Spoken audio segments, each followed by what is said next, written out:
How's it going, YouTube? Coming to you today with another video. And today, guys, what the bring to you is going to be such a fun video. I'm joined today by Peeps. Peeps, introduce yourself for everyone who doesn't already know you.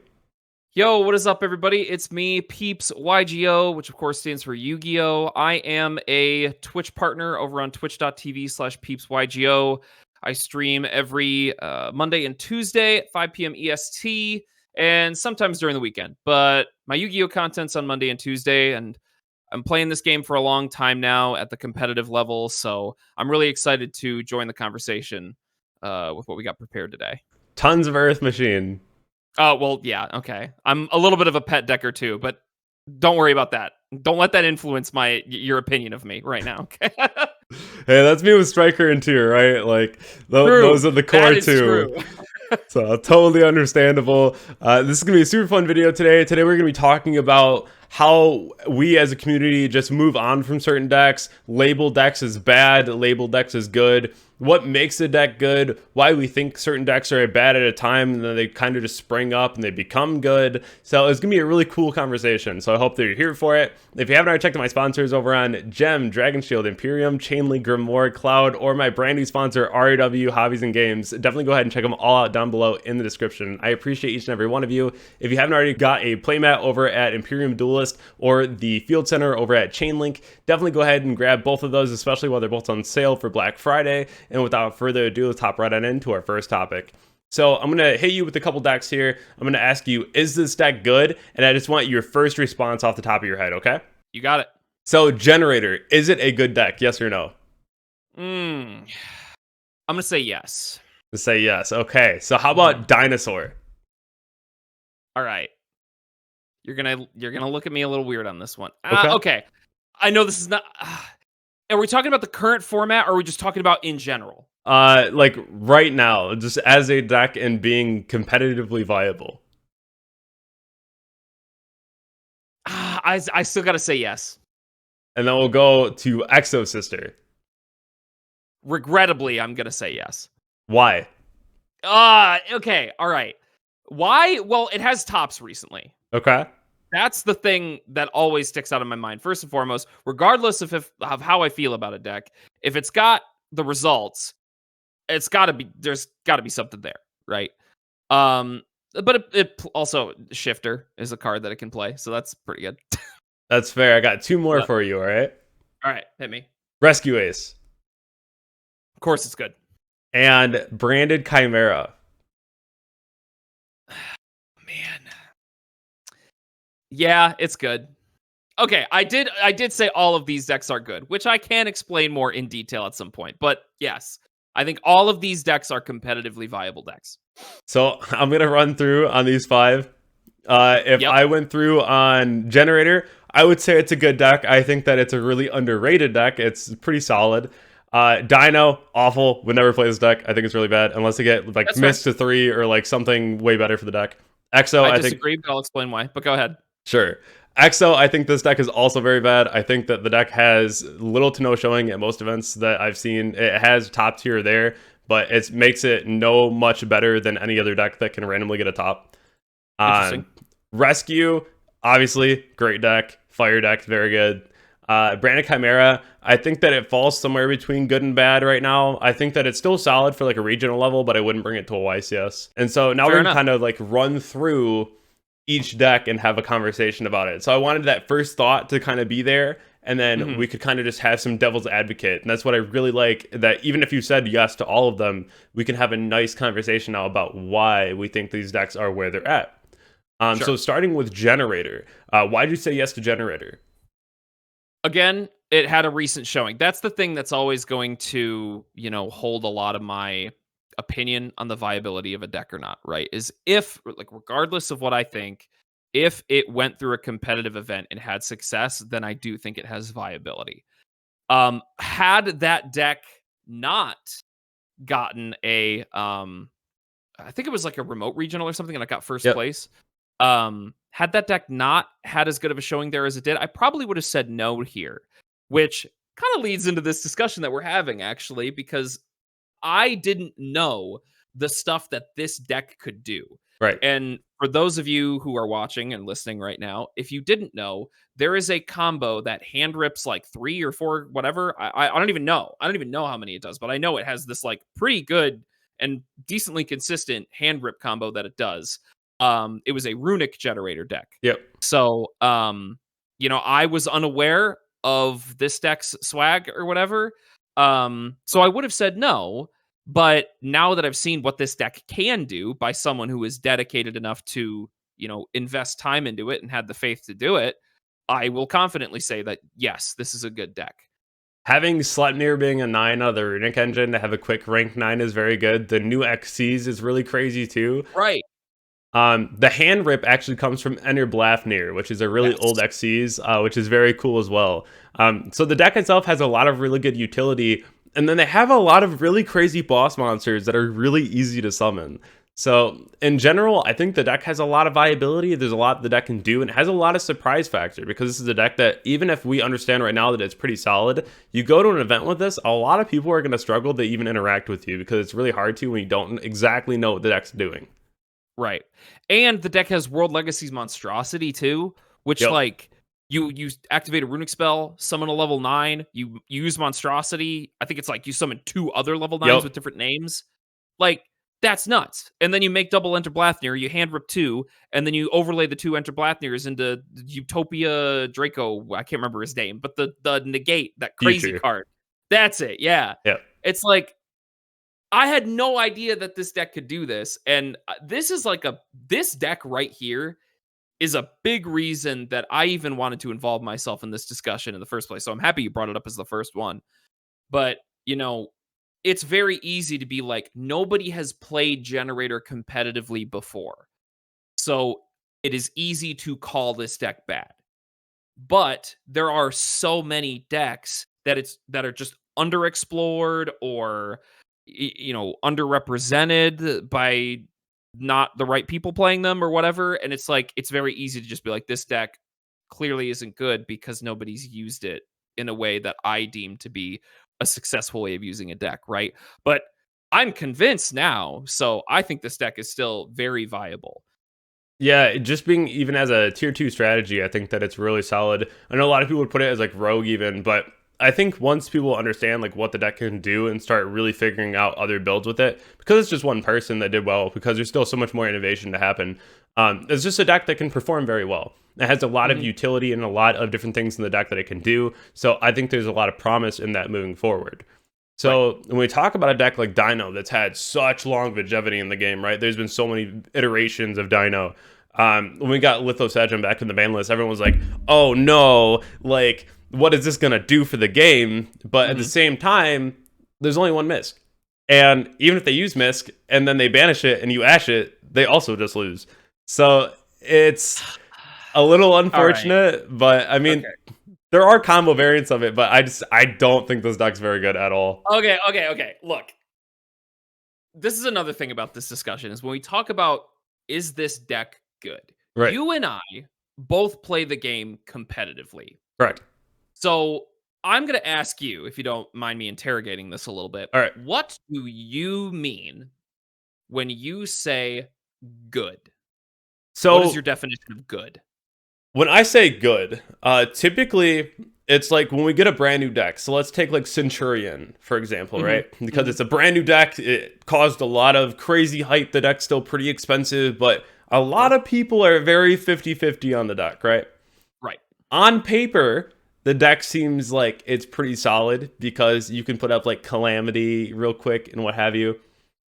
Actuality, even if you're playing the horse cards, put at the Baron, you still need to summon the Crimson, which means you auto lose to Super Poly. If your opponent has cards like Cosmic Cyclone in their side to hit the field spell, also in a bad position. If your opponent has Droplet or Chalice to stop the Crimson or force it to make them just summon a Blazar, also not doing Calamity Lock because the Calamity would miss timing. So there is a lot of things that I have to consider when I look at is a deck good or is a deck bad. So in my opinion, when I say is a deck good, I have to ask myself a few questions. One, does your board end on a token? And the other one is how many real interruptions can you play through? And it's not just like, oh, they probably wouldn't hit me here, they're going to hit me here instead. It's they hit you in that really vulnerable spot that you know of because you played the deck. And if they hit you there, how much more can you do? And then what's the payoff with how many cards do you have to start that combo with? And I think that's a lot that you have to consider. Because if we look at a deck like Sprite, for example, when it first came out, we had like Ronin Totem and the deck was crazy. And you could put up like this pretty massive board and it didn't really need many cards because if you had Ronin Totem in Grave, no matter what happened to your normal summon, at least you had a summon back from Grave and then you could just start the whole thing over. To me, that's a really good deck. Whenever there's more than one ways that you can attack a board, there's more than one ways that you can combo.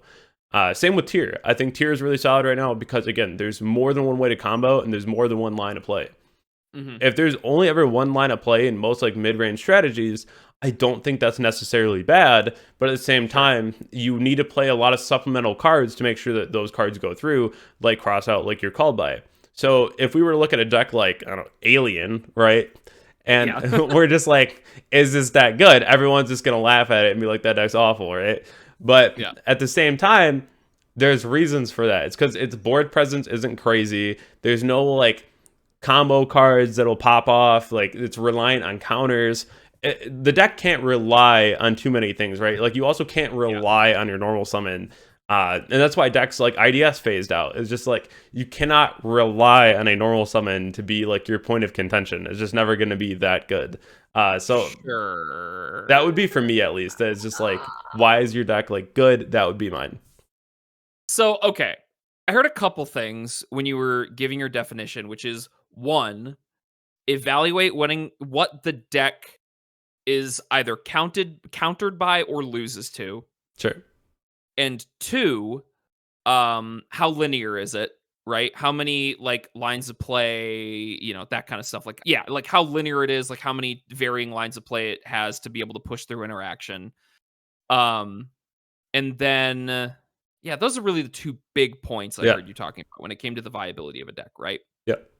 Now, here's another question for you. Sure. Do you think you could get a regional invite with Centurion? Yes. Okay.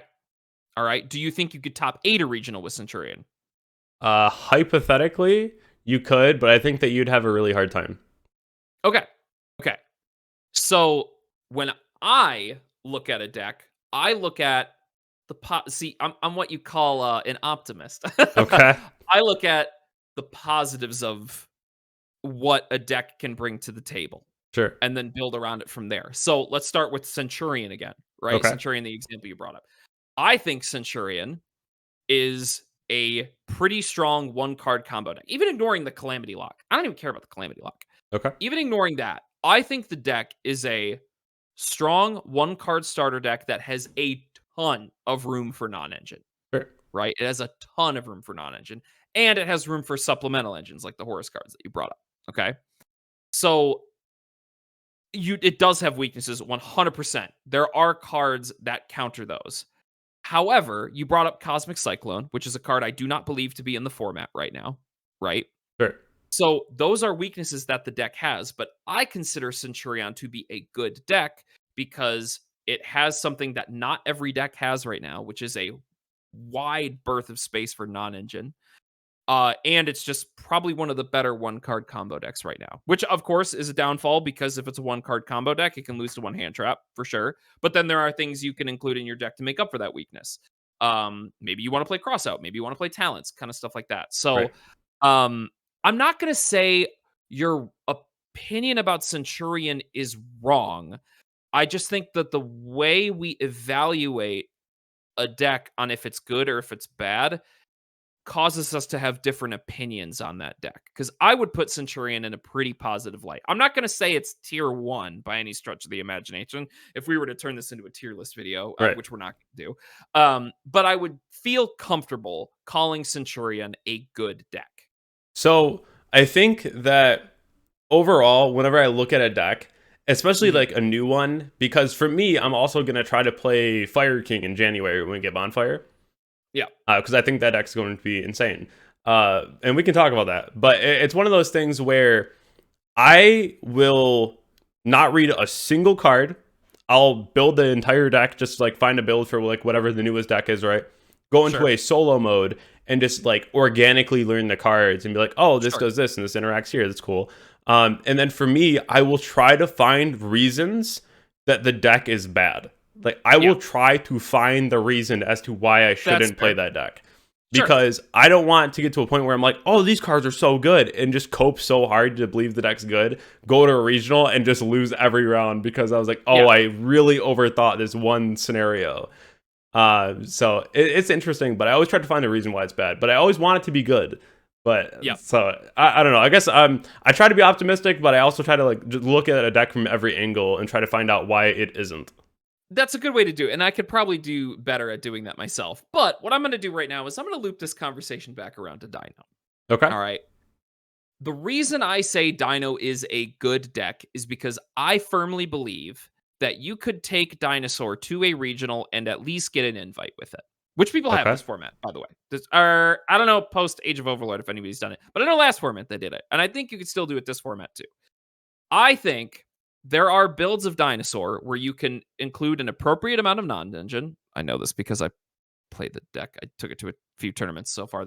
Whatever. Point is, I'm biased in this because I do play the deck, and I do still believe you can structure the deck in such a way where you can play it to an event and see consistent results with it. I do. I would feel confident loading up Dinosaur on a deck list and taking it to a regional, right?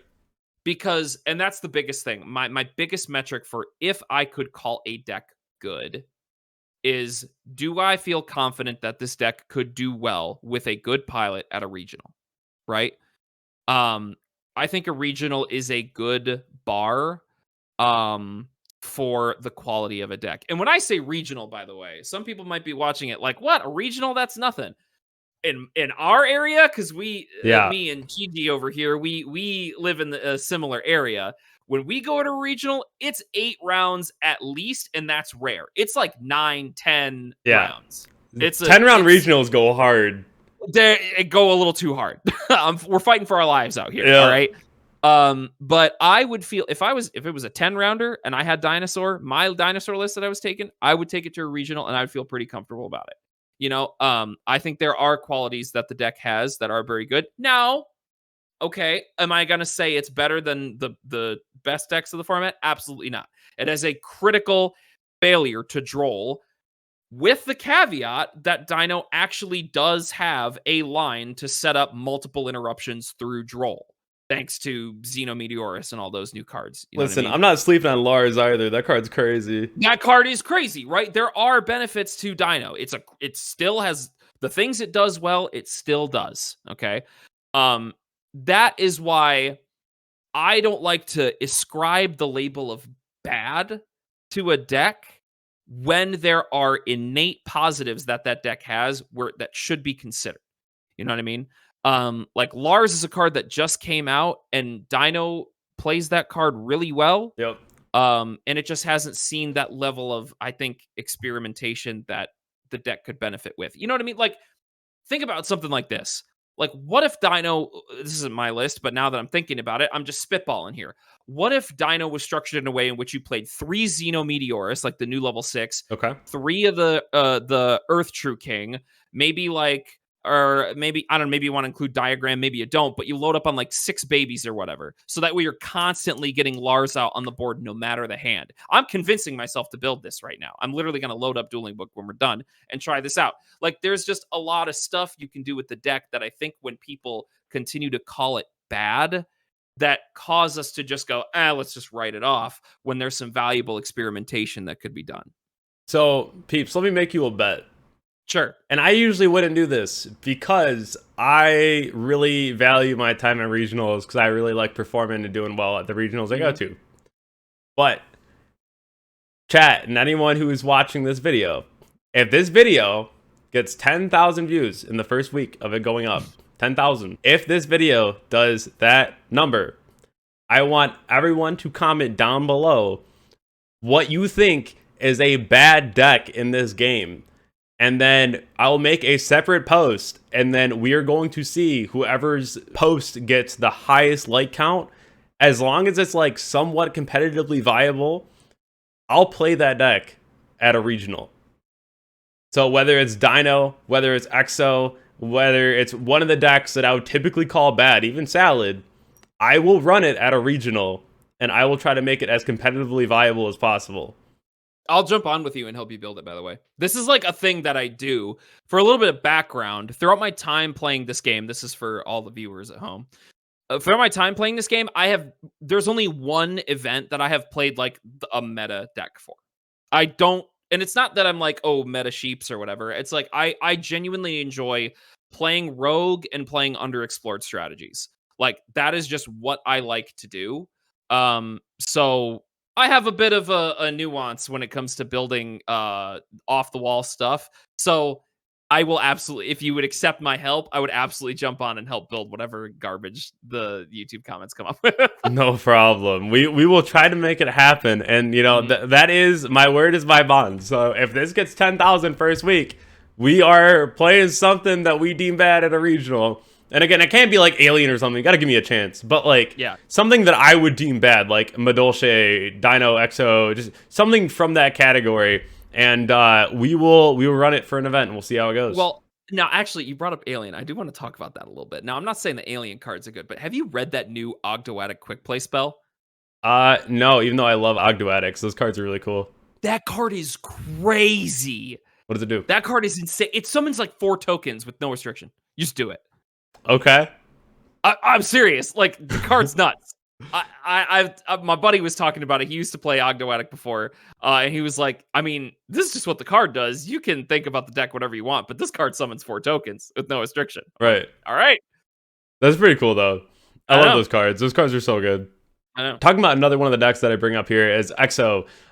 So, obviously, the deck has done pretty well. It did the best when it was in tier format because of the fact that, like, tier was everywhere, and so this was the best counter. I think the deck still just isn't the best thing out there to play. It's like fine and it'll do like okay here and there, but when I am trying to even think about it more now, like what I would play over other decks, what I would consider good versus bad, is just when there is a mountain of decks that I'd play before this, to me it would just make this deck more bad than good. I mean, I agree with you. I would not be caught dead playing this shit. I do not want to play this deck. Yeah. I think the deck can't make pushes at all. I think it's inconsistent. I think, like, I don't feel like it can do an aggressive play very well. And if it can, it's usually through Zeus, which is, like, super telegraphed.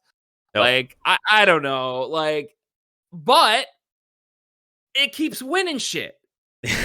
I don't understand it. Like, so I can't call it bad. Like, I have 2 wolves in me or whatever. One of them is like evaluates decks off of card quality and what the strategy can do.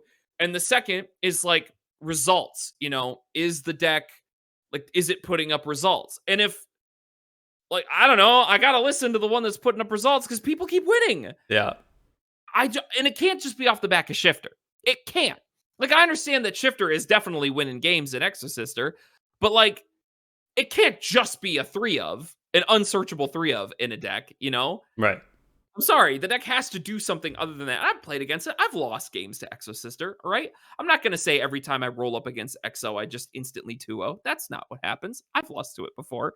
But every time I lose to it, it's like, you know, like, I don't know. I feel like the hand that I drew for that game wouldn't have won anyway, regardless of the deck that I was playing against, you know? It's just like, it doesn't feel like the Exo cards are winning the game or what's winning the game. But like, I don't know. It's like somebody else has to explain this to me because I would not feel confident taking this deck to an event. But I still called it good because of the fact that it keeps winning shit. So I don't know. That's fair. Some of these are a little inconclusive at times, but for me at least, I don't think the deck's very good. I know that once Rock comes out of nowhere, it's a unfortunate situation for this deck as well. So off-topic question: Shifter 0 or stay at 3? It's 0, of course. That card is ridiculous. I want Droll Band too. I hate that card too, but that's fair. Whatever. I think that it's crazy whenever I get comments that like go back on me when I say Shifter should be banned. They're like, "Oh, it's because you're a tier player." I'm like, it hurts so many decks. It's not just tier. Like, it's just The card is so stupid. I'm sorry. I don't like it when cards don't have counterplay. You know what I Yeah. mean? Things don't have counterplay. And yeah, I know I just said Droll should be banned, and there's called by and cross out and bleh, but like, I don't know. There's nothing you can do to shifter, and I'm not gonna No. put cross out and shifter in my deck. Are you crazy? It's one of those things where, like, even if you start playing Shifter, I cannot respond unless I draw my one of Gamma. Like, what is that about? You know, it's crazy. Wait, now I'm thinking about cross out for shifter. Hold on. Yeah. I'm thinking a little bit. Never mind. That's not the point. My point is Exo, it has good qualities to it. It can play shifter. Martha's a crazy card. True. Pax gets you Martha. You know, it plays the Spirit engine now, which is really good. The interruptions that it puts up are meaningful. Like Returnia and Vadis, those cards are also really crazy. But also there's just a ton of stuff that it loses to too. And its consistency is one of those. And that's something I can't stand is Yep. inconsistent decks. I hate decks that are inconsistent. So I don't know. It's a good deck because of its results. It's got good cards in it. Would I call it good? I'm kind of forced to, but I don't like that I have to. Talking about a deck, though, that has a lot of increased consistency lately, and something that we definitely don't have to spend too much time on, but Rescue being a very obvious yes from both of us. There just is so many ways that you can get to your combo. There's a lot of ways that you can combo. You can put up a recurring set 4 with HQ and the Turbulence, which is great. It's just another deck that just has too many things that it can do. And once you have a lot of different options, especially going to things like Terahertz, or you want to go the Jet Synchro line, or you want to do whatever you want to do with the deck, right? The fact that there's so many viable options for one deck just show how strong it can be. Right. Right. Rescue is the type of deck that every other, if you are trying to go to a competitive event, you know, Rescue Ace is the type of deck that you have to build your deck to account for, right? Um, and that's why I confidently call it a good deck, right? If Turbulence resolves, don't know how I'm winning the game, you know? There are some cards that can help do it, you know? I'm not like going to include Book of Eclipse on my deck or whatever, but Right. typically hand traps are good. But that deck has ways to play through hand traps or around hand traps now. So it's just like there are a lot of qualities, even discounting the results, you know. If I'm just looking at a deck from what it does and how it plays around its outs, then yeah, like it's easy to call this deck a good deck. Strictly because of the way it can be constructed to be consistent, to include a lot of room for non-engine, and it just can play around whatever the hand loses to, right? So it's easy to call that one a good deck for sure. Yeah, and especially whenever we get a newer deck, you have to understand that, like, there's a lot of decks that mirror what these decks do. So before Emergency, before Diabell Star, when we got like the initial wave of Rescue Ace, and everyone was like, "This deck is garbage." It's just one of those things where it's like it couldn't really play around hand traps. It Yeah. wasn't super consistent. Then we got Emergency, and now you have a pretty clean way to play around Imperium Valor, which is nice. Then you also have the increased consistency with the Emergency, which is cool. It's just another 3 of, but at the same time, that's 3 more cards in your deck to help you search for what you need to.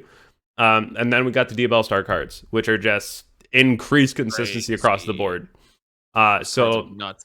I think that's one thing where you kind of have to look at, did the wave of support fix the deck's issues? And if it didn't, then it's still not good. If it did, Right. then the deck has viability. And that's one thing that both of those additions did. Yeah, definitely. And you can even look compare and contrast that with something like Tistina, right? Another deck that I have played in paper a lot of. Don't ask me why. I just tried it.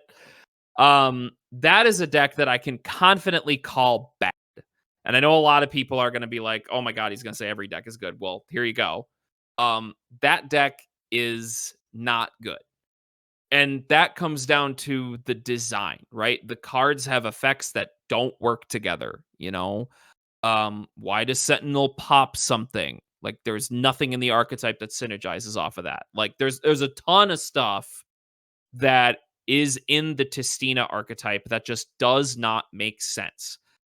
It has a lot of good qualities too. It's another deck where it's an extremely wide amount of space for non-engine.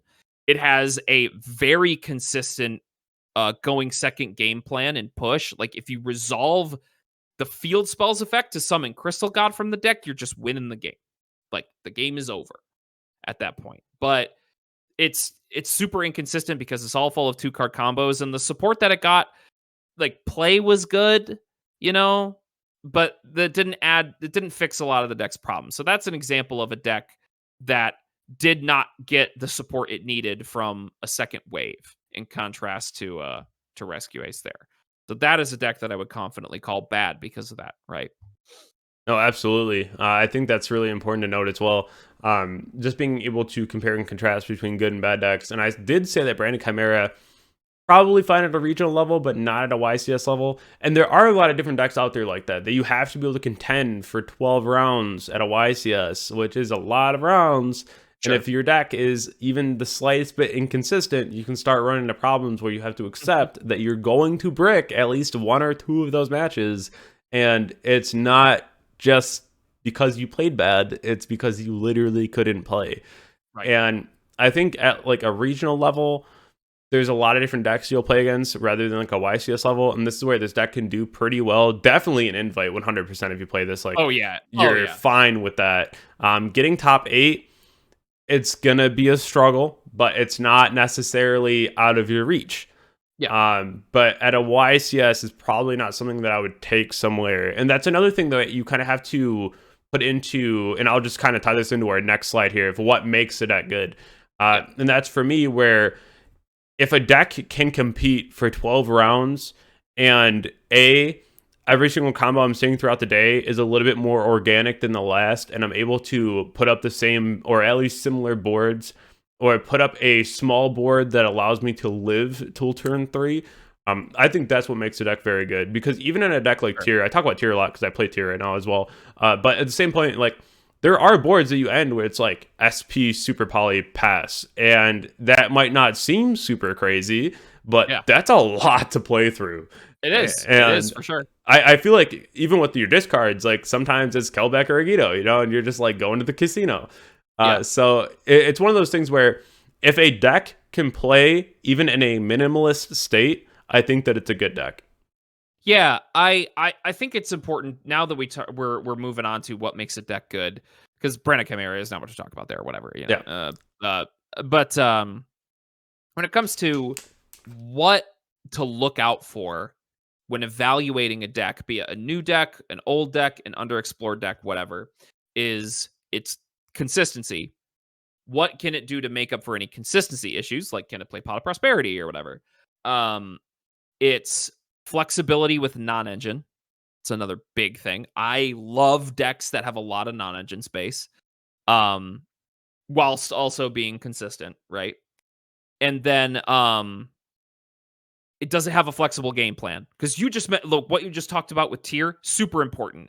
Can it make a huge, massive board? Bahamut Shark, Toad, Rukalos, if you play King of the Swamp still, like Beatrice, whatever. You know, it can make a massive board with Sully X set, or it can make like a super low to the ground board. SP Super Poly Pass, you know? Like, and is that flexible sort of long game kind of board still good? You know, can that kind of board still get you there? I think a good thing to talk about with that is Nouvelle. All right. I am a big fan of the Nouvelle deck right now. I got baited. I'm not going to say baited because I don't think I was played here. I played the deck in Master Duel. It's kind of nice. I have it in paper. I max rarity'd it out. I'm a big fan. I haven't even played it in paper yet. But there's a lot of qualities that deck has that are really good. You know, it can set up a board of, you know, 2 or 3 tributes plus a counter trap plus you draw 4 cards or whatever. You know, it can do that, and it can also play a super low to the ground board of just the level 1 ritual, just the trap that targets and summons a token, and whatever hand traps you have, right? Even though Nouvelle doesn't have a lot of, or really any results, now that people are evaluating the new support, and now that it's got some attention to it, I think people are looking at it and going like, okay, this deck has a lot going for it. Now, of course, it has a glaring weakness in the fact that it loses to Droll and Lockbird, but it's neither here nor there. When evaluating a deck for what makes it good, I think you hit the nail on the head when it comes to, its consistency, its low to the ground plays, its high impact plays. Like, those are all things that I would ascribe to a deck as good. And when I'm looking at a deck, before I put that label on it. Absolutely. And I think that's really important too, because there's been a lot of situations at events for me, even where I'm just like, listen, this minimal board is fine because next turn I can go and get my search because, like, I know I just searched like my second planet and the first one got ashed, but now I have the second one, and so I get a draw as well. Maybe the super high gets me into Garura, which means I get another draw. So sure. It's just like, we're getting there. It's fine. And like SP itself, just what a crazy card to get added to the game. Yeah. It's DPE no break. It's so good. A big criticism I have of how people evaluate the power level or quality of decks is by the question. I love this question. What does the deck do? Okay. My favorite question, because when people ask that question, they want to hear a crazy end board.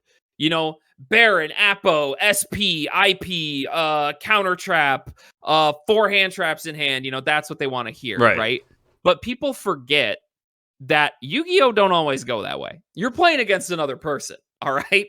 So what does the deck do? It's got a consistent game plan that can set up a huge board if you don't get interrupted, or it can play a nice low-to-the-ground game plan if there are some hand traps that get flown around. That sets up a decent amount of interruptions to keep you going, and sets up a resource loop and a grind game, whatever, stuff like that. But that's boring. Nobody wants to hear that, right? Right.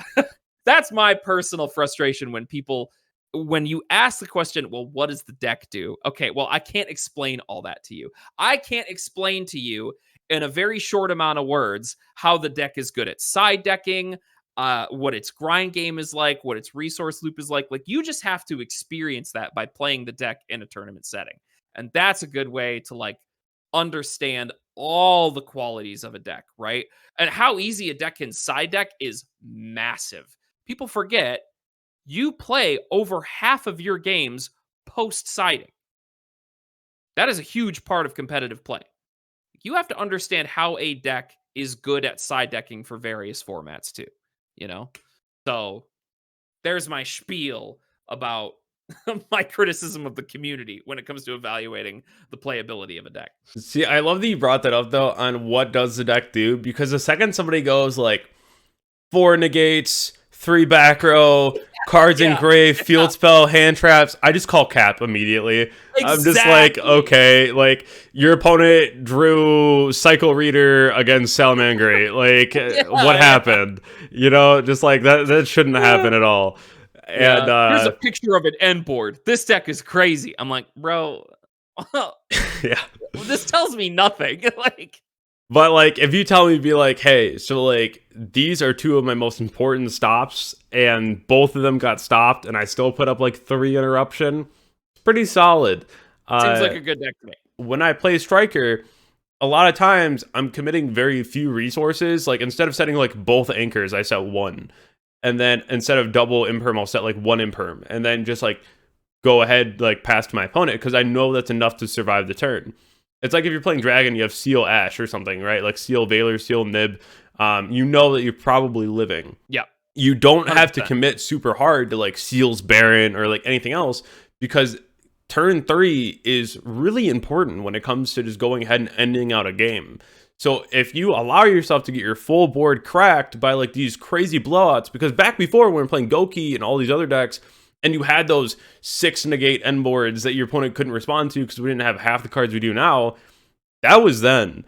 Now the whole idea is just like, put up a board to survive, and that's when you're going to be able to do your best work in turn 3 and be able to turn the game around and win right there.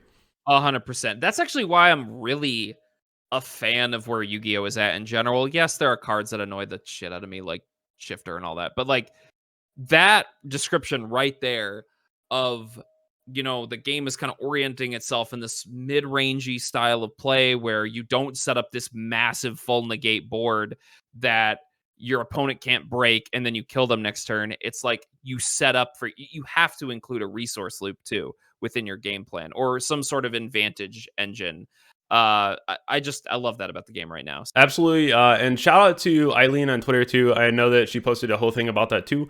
And that's one thing that I really vibed with as well, because that is a way that I view the game.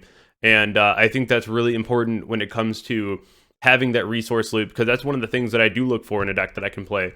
Especially right now, I bring up tier a lot, but like being able to summon Toad add back tier cash, and then you have just different ways that you can play. You can mill on their turn, play on their turn. There's a lot of different ways that you have availability to gain that resource loop. So sure. it's definitely very important to me. And so we talk about a lot of these decks that we hear about for a very long time, and talking about like moving on. I know that we've talked a little bit about decks like Sword Soul. I brought up the Dragon deck. And I think that even Dragons had a lot of iterations where everyone just kind of dropped the deck, and then we saw people picking it back up, and then we saw results, and then people started playing the deck again, and then once it got hit, usually people put it down, but until we see results again, people start picking it back up. Yeah, this is a weird one for me. Like, how do you feel about Sword Soul? Good or bad? Just first thought, Yeah, bad. that's so crazy to me. I think the deck is still like totally viable. Like, I would not be surprised if Sword Soul ended up, I don't know, topping the next YCS or something. I completely think that deck has a lot of good chops for it. I think, it's got Fashuda that outs what it needs to. There's just a lot that the deck can still do. And sure, the deck has weaknesses, right? But it still has that lot of space for non-engine. It still can include things like talents to be able to play through this format that's projected to have a lot of hand traps in it. I think it's crazy to me that you call that deck bad. Yeah, and it's really interesting because it's a deck that like we just don't hear about anymore, right? Right, It's right. your Bish shields that are in the game, so they just like cut the Ashuna out of the graveyard, or like whatever your opponent needs. Yeah. Or you have wide variety of hand traps, being like Nibiru. You got your Veilers and your Imperms right now, which can also hurt Mhm. very bad. Which you do have Circle for, which is cool. You have a lot of different things in the deck that can help you push, and I would not be surprised if someone was like, "Oh, I just won this regional with Sword Soul." I wouldn't be surprised at all. But Sure. at the same time, I feel like there's a lot of decks out there, like even talking about Salamangreat, that I wouldn't be surprised if somebody won a regional with it. But at the same time, I don't think that it consistently does that. And I'm not gonna Mm. say that discredits anyone for doing that, because that's a huge feat. Like congratulations. But I think that on a consistent basis, that it wouldn't do that. So at least for me, that's where I'm like, it absolutely could, but I'm gauging off consistency, not off of the standalone power ceiling of the deck. That's interesting to me. Because when I think about it, it's like taking it a game at a time, Sure. right? Thinking about each game that Sword Soul could roll up into. You know, if we are if you and I decide for whatever reason we're gonna play Sword Soul, Okay. okay, and we could have a conversation about what we could do to make that deck viable in this format. Okay. We could say, like, Nibiru, the hand traps, all that stuff.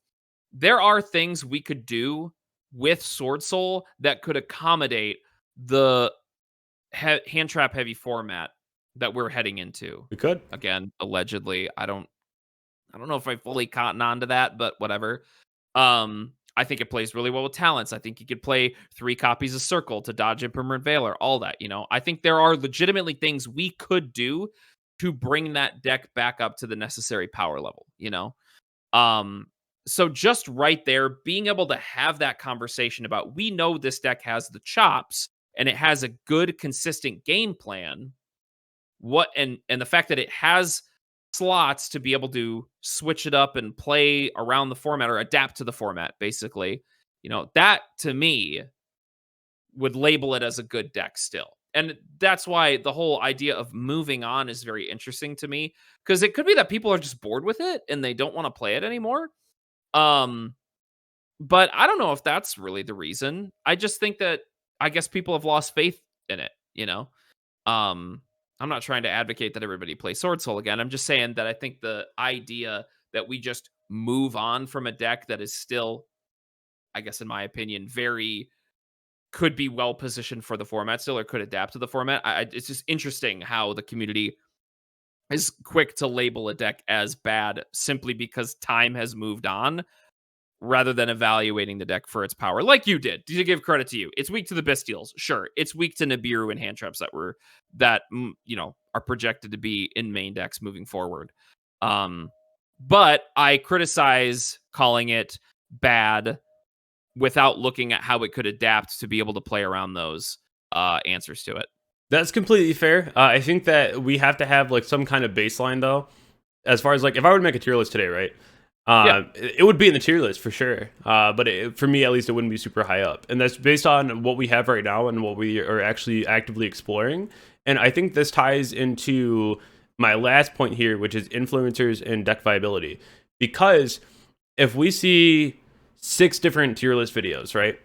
And all of them put Sword Soul in unplayable, right? Just an example. It's not unplayable, but like just an example. Oh, yeah. No, I know what you mean. So they put them all in unplayable. Not many people are going to be like, we should explore that. They're going to see the mountain of decks above it and be like, let's pick one of those. So I think that when you have really dedicated content creators, especially to certain decks, whether it be Striker, Tier, Sword Soul, Guru, whatever deck it is, right? And they show you the innovation or like the generator player that got first. And you see the innovation and you see the excitement around the deck. I think that's what really pushes the idea back into, hey, this deck is still going to be able to do things, it's still viable.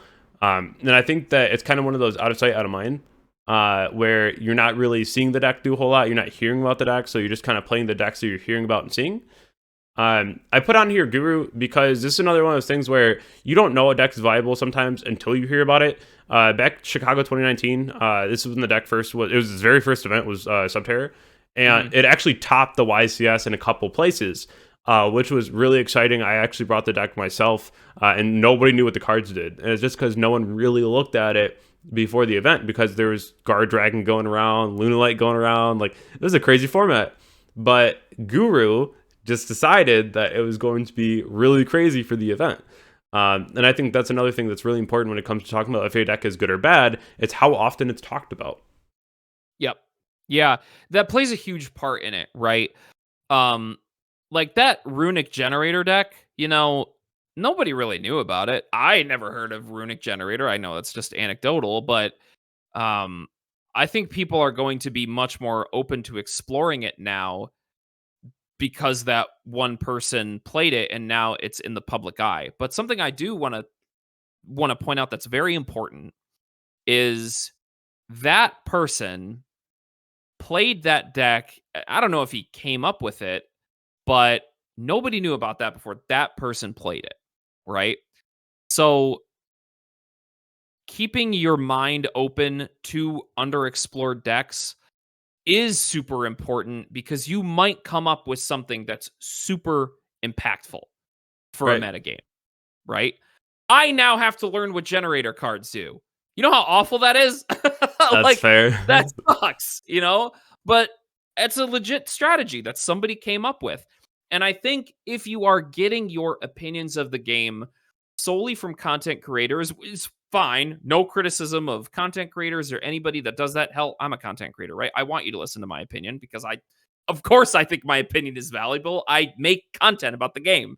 But also look at the cards you like, Look at the cards you like. Look at the decks you used to like. Look at the decks you like that are coming out now, Look at what you can do with those cards. Don't underestimate your ability to cook, is what I'm saying. Find what let yourself cook. Let yourself cook, baby. The flaws that a deck has, account for them, build for them, right? Build the deck in paper, take it to some locals, do some testing, That's really important. Unchained was a deck that nobody really cottoned onto until high up players were like, this deck's got chops. Let's take it to events and run with it. And they did super well. And Unchained is so explored now that we're at the point where you have to account for two sides of a format. You got to play hand traps for Rescue Ace, and you got to play board breakers for Unchained. Um, so you just might think of something that's really impactful. So if somebody calls a deck bad, if they're a person that has chops, has gotten top, like Joshua Schmidt or some other content creator that is clearly very good at the game, if they call a deck bad, 100%. Take it into account, listen to the reasons why, but also explore that too. Do you still really like the deck and want to try it out? Am I impassioned to play Dinosaur now because GG called it bad? Maybe a little bit, right? Just I don't know. Don't let the label ascribed to a deck limit your exploration of the format and of the game. Oh, absolutely. And so I always tell people that in stream too, where I'm just like, listen, like, I'm going to try this out. Even if I did call it bad, I'm still going to test it and see. Or I'll change my build to something really crazy, like something that probably just wouldn't work. Like I had a tier build with like Tour Guide and a Rhino, and then I was just like going into both and dumping Enchantress. It was a crazy build, right? But it was one of those things where I'm like, it doesn't hurt to try it.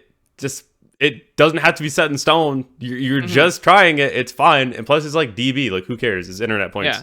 Yeah. And it's one of those things where you really just have to try everything. Even if somebody calls something bad to your face, like it could be good.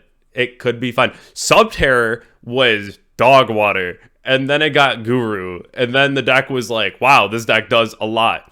Mathmech was dog water. And then it got Circular. And now Circular is limited. So it's one of those things where take everything in vain, understand what the cards do, and then once new cards get announced or you find a strategy that works good with that archetype, you're already ahead of the game because you already know what the cards do. And you know how it interacts with the new cards. And now you just found the best build for the new format. Yeah. It's the discussion of whether or not, I don't want to say we shouldn't call decks good or shouldn't call decks bad mainly. I think we are a little too quick to judge at some points. That's what I'll say. I remember when Typhon got revealed and people were saying that, that card's just going to get played in like control decks like Labyrinth, because why would a combo deck fit it in the extra deck, right? I loved that. I was like, oh, okay, you'll see. Every deck is going to play Typhon. Good card. Who was right, baby? You got to have faith. You just got to have faith in the cards sometimes, okay? So there you go. That's my spiel. There's my soapbox. Hesitate before you call a deck bad. That's all I'm going to say. I think that I definitely do that a bit where I'm just kind of like, that's awful. And then, I'm very vocal about that. And that's one thing that my community knows is that I'm never going to sugarcoat anything. I'm always just going to be like, listen, this is my honest thought. I think this is very bad. And then sometimes you'll come back to my stream 2 weeks later and I'm playing it. And I'm like, listen, times change, this game changes by the week. Exactly. I cut you off, but I'm sorry, but it's important to know when you were wrong too. Yeah. Like that is I had faith in the Gate Guardian cards, okay? I was wrong, okay? I thought those cards might have been playable. They were not. Yeah. Okay? I don't think I'm the smartest person in the world. I just think there's no harm in trying it out. Don't hate your creator for saying that something's bad, and the next week they're like, this deck is gas. It is what it is. It's one of those things where we're always constantly learning, and we're always looking for the reason why things are bad or why they are good. And then if we find the reason as to why it is good, we're like, all right, we should probably play that. Because if we don't, then we're just, we're standing this idea that it was bad for no reason, and we just need to be playing those cards. It's fine. Right. And I feel like that's one thing where they just get so angry when people do that, but it's like your opinions change. Like they just do. And then you find the reason why it's good and you play it. But overall, I think that's totally fine. And whether it's a deck that you want to play, a deck that you don't want to play, just understand that before you do say yes or no to the deck, at least have a general understanding of what the deck does. A, in case you play against it in the future, you'll know exactly what it does. B, you also get to the situation where you're like, it's not good at all right now. But when you see that support card, you're like, that's insane. And then you know why it's insane. And then you get the early buyouts, and then you're actually able to play the deck really soon. So that's another really cool thing to think about. Learn what Velmonica and Memento do. Third. Learn what they do.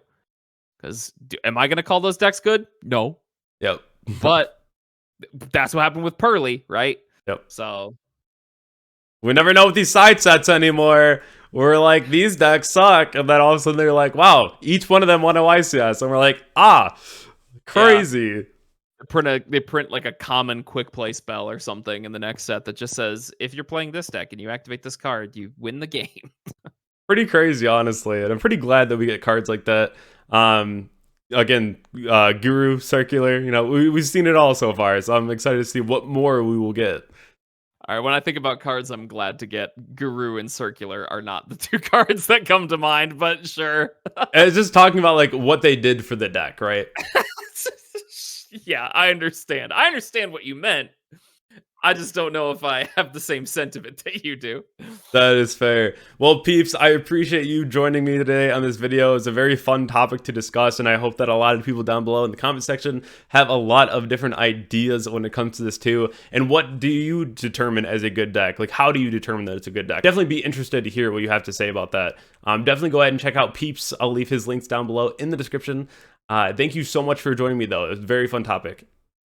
I love this. I could talk about this for hours. I do have a wife and family to get to. That stops me from talking about this for hours, but I could, So anyway, thanks so much for having me on. I appreciate being here. If you're watching this video, when you do want to, when you enjoy what you heard and you want to hear more of it, come check out my stream Mondays and Tuesdays at 5 p.m. EST. And then I stream once or twice during the weekend as well. So, yeah, I appreciate being here, and keep watching the channel for more great content. I've been doing it too, so. Thank you so much. And if you haven't already joined the Discord, Twitch, Twitter, Instagram, or my Medify page, definitely go ahead and do so all down below in the description. Subscribe to the channel so we can hit 30,000, and I'll catch you all in the next video. Thank you.